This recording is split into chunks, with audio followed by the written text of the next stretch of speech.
Okay, and now I want to talk a little bit about The Lottery by Shirley Jackson. The Lottery is an interesting story. It was published in the late 40s in The New Yorker, which is a magazine. And in the late 40s, World War II had just ended, and it just so happened that the United States was on the winning side. And a lot of people were of the feeling that this was fate or destiny or ordained by God somehow, and that America had won because America was so great and so much morally better than the nations it conquered, that it had been slated to win the war. Essentially, this is basically the idea of American exceptionalism, which persists to this day. The idea that America does things in a way that is exceptional, which is above and beyond. And there may be some truth to that statement, but there is also a very easy way in which that sort of mentality can blind you to the problems of your society and really maybe even the problems of yourself. At the time that Shirley Jackson wrote this story, she was living in a small town and she was married to a Jewish man. And the Jewish man in the small town experienced a lot of prejudice from the people that lived there. And this caused Shirley to write this story so that she could expose this prejudice on the national stage. So she chose a small town setting to mirror the place in which she lived. And then she situated this barbaric lottery as the focus of this small town's interest. And so what I'll do is I'll just read it to you, and we'll talk about it as we go along. The morning of June 27th was clear and sunny, with the fresh warmth of a full summer day. The flowers were blossoming profusely, and the grass was richly green. The people of the village began to gather in the square, between the post office and the bank, around 10 o'clock. In some towns, there were so many people that the lottery took 2 days and had to be started on June 26th. But in this village, where there was only about 300 people, the whole lottery took less than 2 hours, so it could begin at 10 o'clock in the morning and still be through in time to allow villagers to get home for noon dinner. The children assembled first, of course. School was recently over for the summer, and the feeling of liberty sat uneasily on most of them. They tended to gather quietly for a while before they broke into boisterous play, and their talk was still of the classroom and the teacher, of books and reprimands. Bobby Martin had already stuffed his pocket full of stones, and the other boys soon followed his example, selecting the smoothest and roundest stones. Bobby and Harry Jones and Dixie Delacroix, the villagers pronounced the name Delacroix, eventually made a great pile of stones in the corner of the square and guarded it against the raids of the other boys. The girls stood aside, talking among themselves, looking over their shoulders at the boys, and the very small children rolled in the dust or clung to the hands of their older brothers or sisters. Soon the men began to gather, surveying their own children, speaking of planting and rain, tractors and taxes. They stood together away from the pile of stones in the corner, and their jokes were quiet, and they smiled rather than laughed. The women, wearing faded house dresses and sweaters, came shortly after their menfolk. They greeted one another and exchanged bits of gossip as they went to join their husbands. Soon the women, standing by their husbands, began to call their children, and the children came reluctantly, having to be called 4 or 5 times. Bobby Martin ducked under his mother's grasping hand and ran, laughing, back to the pile of stones. His father spoke up sharply, and Bobby came quickly and took his place in between his father and his oldest brother. The lottery was conducted, as were the square dances, the teen club, the Halloween program, by Mr. Summers, who had the time and energy to devote to civic activities. He was a round-faced, jovial man, and he ran the coal business, and people were sorry for him because he had no children, and his wife was a scold. When he arrived in the square carrying the black wooden box, there was a murmur of conversation among the villagers, and he waved and called, "Little late today, folks." The postmaster, Mr. Graves, followed him, carrying a 3-legged stool, and the stool was put in the center of the square, and Mr. Summers set the black box down upon it. The villagers kept their distance, leaving a space between themselves and the stool, and when Mr. Summers said, "Some of you fellows want to give me a hand," there was a hesitation before 2 men, Mr. Martin and his oldest son, Baxter, came forward to hold the box steady on the stool while Mr. Summers stirred up the papers inside it. The original paraphernalia for the lottery had been lost long ago, and the black box now resting on the stool had been put to use even before Old Man Warner, the oldest man in town, was born. Mr. Summers spoke frequently to the villagers about making a new black box, but no one liked to upset even as much tradition as was represented by the box. There was a story that the present box had been made with some of the pieces of the box that had preceded it, the one that had been constructed when the first people settled down to make a village here. Every year after the lottery, Mr. Summers began talking again about a new box, but every year the subject was allowed to fade off without anything being done. The black box grew shabbier each year. By now it was no longer completely black, but splintered badly along one side to show the original wood color, and in some places faded or stained. Mr. Martin and his oldest son Baxter held the black box securely on the stool until Mr. Summers had stirred the papers thoroughly with his hand. Because so much of the ritual had been forgotten or discarded, Mr. Summers had been successful in having slips of paper substituted for the chips of wood that had been used for generations. Chips of wood, Mr. Summers had argued, had all been very well when the village was tiny. Now the population was more than 300 and likely to keep on growing. It was necessary to use something that would fit more easily into the black box. The night before the lottery, Mr. Summer and Mr. Graves made up the slips of paper and put them in the box, and then it was taken to the safe of Mr. Summers' coal company and locked up until Mr. Summers was ready to take it to the square the next morning. The rest of the year, the box was put away, sometimes one place, sometimes another. It had spent 1 year in Mr. Graves' barn and another year underfoot in the post office, and sometimes it was set on a shelf in the Martin grocery and left there. There was a great deal of fussing to be done before Mr. Summers declared the lottery open. There were the lists to make up of heads of families, heads of household in each family, members of each household in each family. There was the proper swearing in of Mr. Summers by the postmaster as the official of the lottery. At one time, some people remember, there had been a recital of some sort performed by the official of the lottery, a perfunctory, tuneless chant that had been rattled off duly each year. Some people believed that the official of the lottery used to stand just so when he sat or sang it. Others believed that he was supposed to walk among the people. But years and years ago, this part of the ritual had been allowed to lapse. There had been, also, a ritual salute, which the official of the lottery had to use in addressing each new person who came up to draw from the box. But this had also changed with time, until now it was felt necessary only for this official to speak to each person approaching. Mr. Summers was very good at all this, in his clean white shirt and blue jeans, with one hand resting carefully on the black box. He seemed very proper and important, as he talked interminably to Mr. Graves and the Martins. Just as Mr. Summers finally left off talking and turned to the assembled villagers, Mrs. Hutchinson came hurriedly along the path to the square, her sweater thrown over her shoulders, and slid into one place in the back of the crowd. "Clean forgot what day it was," she said to Miss Delacroix, who stood next to her, when they both laughed softly. "Thought my old man was back stacking wood," Miss Hutchinson went on, "and I looked out the window and the kids were gone. I remembered it was the 27th and came running." She dried her hands on the apron, and Miss Delacroix said, "You're in time, though. They're still talking away up there." Mrs. Hutchinson craned her neck to see through the crowd and found her husband and children staring near the front. She tapped Mrs. Delacroix on the arms as a farewell and began to make her way through the crowd. The people separated good-humoredly to let her through. 2 or 3 people said, in voices just loud enough to be heard across the crowd, "Here comes your Mrs. Hutchinson, and Bill, she made it after all." Mrs. Hutchinson reached her husband, and Mr. Summers, who had been waiting, said cheerfully, "Thought we were going to have to get on without you, Tessie." Mrs. Hutchinson said, grinning, "Wouldn't have me leave my dishes in the sink now, would you, Joe?" And soft laughter ran through the crowd as people stirred back into position after Mrs. Hutchinson's arrival. "Well now," Mr. Summers said soberly, "guess we better get started, get this over with so we can go back to work. Anybody ain't here?" "Dunbar," several people said. "Dunbar, Dunbar." Mr. Summers consulted his list. "Clyde Dunbar," he said. "That's right. He broke his leg, hasn't he? Who's drawing for him?" "Me, I guess," a woman said. And Miss Summers turned to look at her. "Wife draws for her husband." And Mrs. Summers said, "Don't you have a grown boy to do it for you, Janie?" Although Mrs. Summers and everyone else in the village knew the answer perfectly well, it was the business of the official lottery to ask such questions formally. Mr. Summers waited with an expression of polite interest while Mrs. Dunbar answered.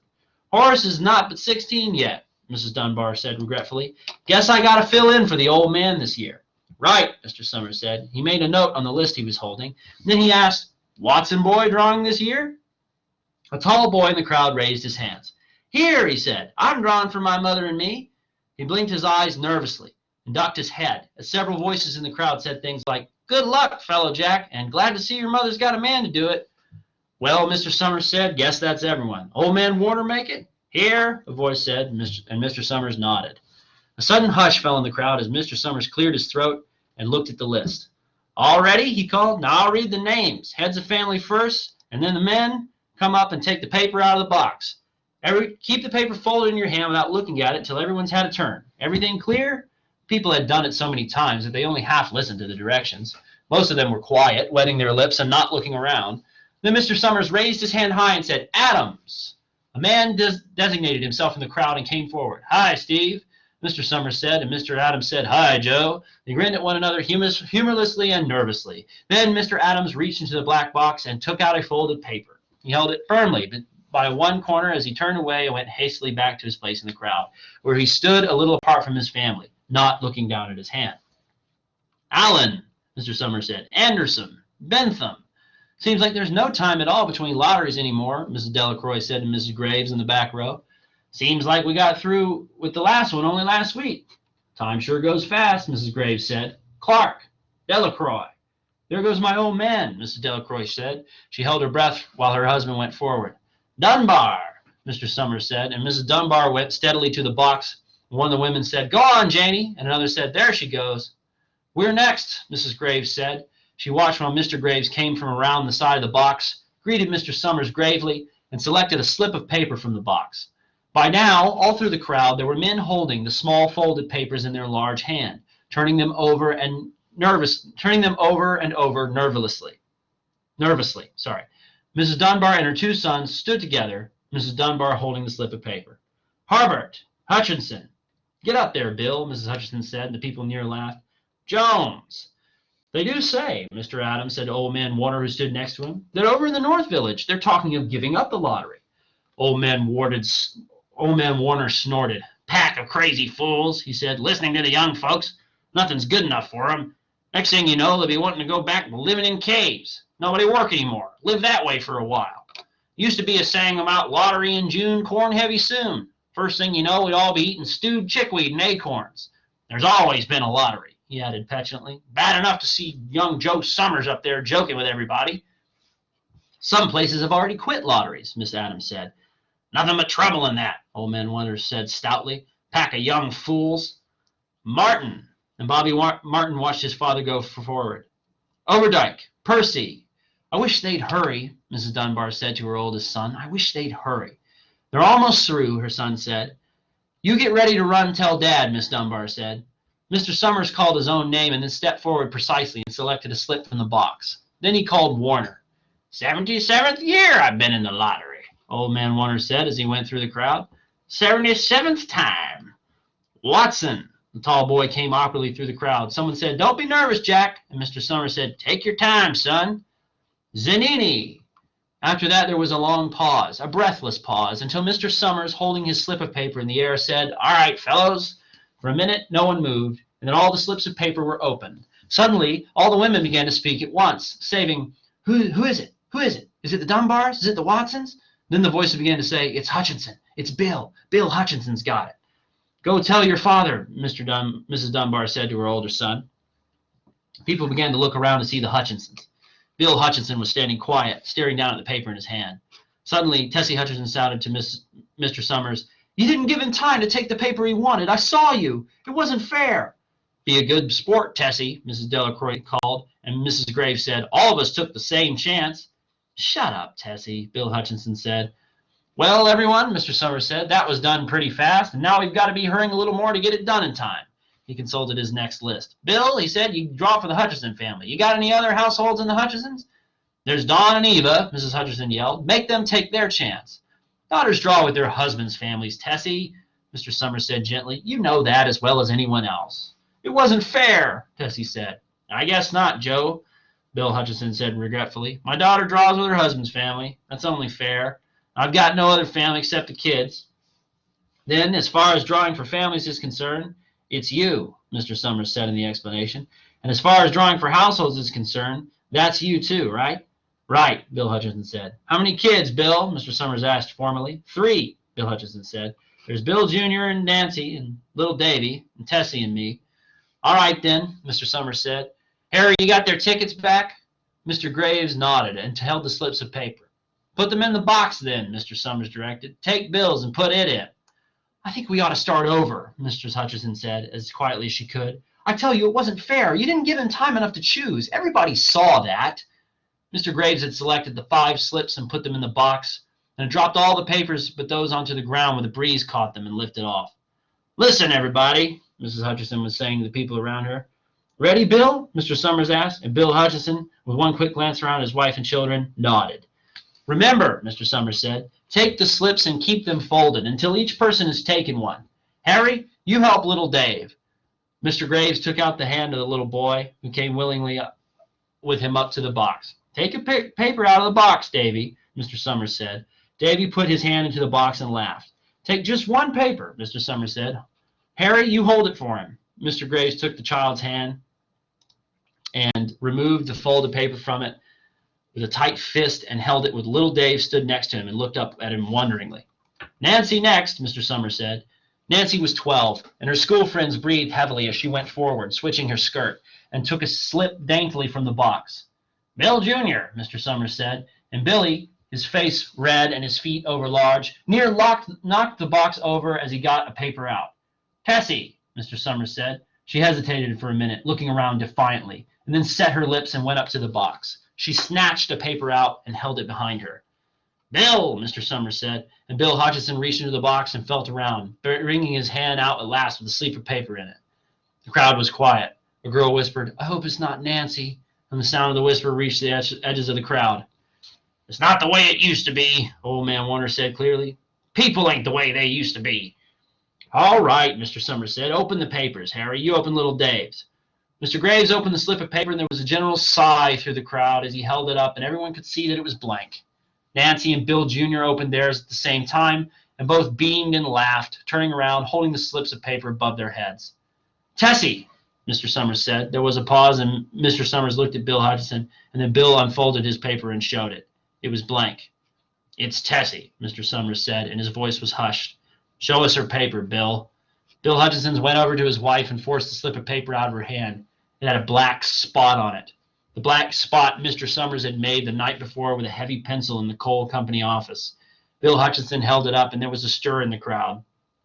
All right, folks, Mr. Summers said, let's finish quickly. Although the villagers had forgotten the ritual and lost the original black box, they still remembered to use stones. The pile of stones the boy had made earlier was ready. There were stones on the ground with the blowing of scraps of paper that had come out of the box. Delacroix selected a stone so large she had to pick it up with both hands and turn to Mrs. Dunbar.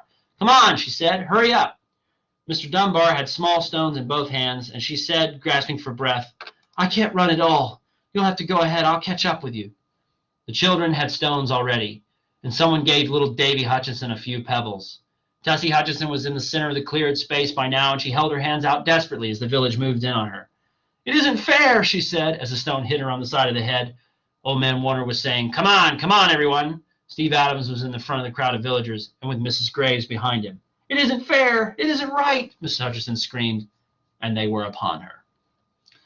Okay, so there's a lot going on in this story. But to bring it back to what I said earlier, you have a small American town, presumably believing in American exceptionalism or thinking themselves to be civil or refined, and they're participating in this ritual, which is the prize of which is a stoning, which is a very archaic method of execution. And you have to ask yourself, why would Shirley Jackson portray these people in that way? And it is to show that people are fundamentally the same. People everywhere, whether it be in Russia or United States or somewhere else, they all have the same kind of base programming, the same similar biology and similar tendencies. And even if we do think we're special, we're still human beings, and we're still susceptible to the same types of manipulations that other people have. And the adherence of this town to traditions that they don't even understand, I think that's probably the most compelling part of it. And I always like to ask my students when we're in person, I say, are there any traditions which you practice today that you do not understand? And I guarantee you there are. If you think about the holidays, all of the major holidays, even though they have a certain association, they all have traditions that are much older than that association. So take, for example, Christmas. Christmas is a holiday that celebrates the birth of Christ specifically. However, it has many of the traditions that used to be part of Yule or Saturnalia, which were the pagan solstice festivals of the pre-Christian world. Some of those traditions include Christmas trees, for example, or the Yule log, actually, is what it was called then. But they would bring in a log, and they would decorate it with stuff, and they would burn it throughout the solstice, and that was their kind of symbolic gesture of celebration. Today we have Christmas trees. We don't remember the Yule log. We don't remember why we do it. If you were to ask what is the relation between the Christmas tree and the Bible or the life of Christ, there really isn't one. These traditions are left over. They are part of something much earlier. If you think about Halloween, Halloween is considered All Saints' Day or All Souls' Day, but the things that you do on Halloween, such as carving jack-o'-lanterns and putting on costumes, those things go back to Samhain, the ancient harvest festival of the Celtic Gaelic people. So all of this stuff that we do, you do that, you think of Santa Claus has roots in Siberian shamanism. There are other traditions, the hiding of eggs at Easter and the sort of the celebration of fertility around the equinox. All of this is left over from times that are so old and so long ago that you guys probably don't even know about them. And so I always like to bring that up because it's clear that we are like these people in the lottery, at least in some way. And we all have the capability to basically fall for the same tricks and groupthink and dangerous mental attitudes that other people in the past have displayed. And it's not really curable with this idea of American exceptionalism. That doesn't really hold up because, you know, bad things could happen here too, right? And so if you were going to do a semiotic reading of this, you've got a lot of signs to work with. You've got the black box, you've got the stones, you've got the names of the people like Mr. Summers and Mr. Graves, right? Why do they call him Summers? Why do they call him Graves? You've got, let's see, you've got the kind of the attitude of the people being kind of, hunky-dory, no big deal. That's a weird sign. Why does she have this, why is this barbaric thing treated with such ease in this town and such a lack of concern? So if you wanted to ride on the lottery, you have a lot to work with. You have a lot of concrete signs that you can focus on, and you can put forth some kind of argument about how the lottery is talking about America and American exceptionalism, particularly as it existed after World War II. Okay, so that's really all I have to say about the lottery right now. I'm sorry I had to remake this video. It's a little bit longer now, so it'll have some more substance. Be thinking about what text you would like to write on. And if you have any questions, please let me know. Thanks.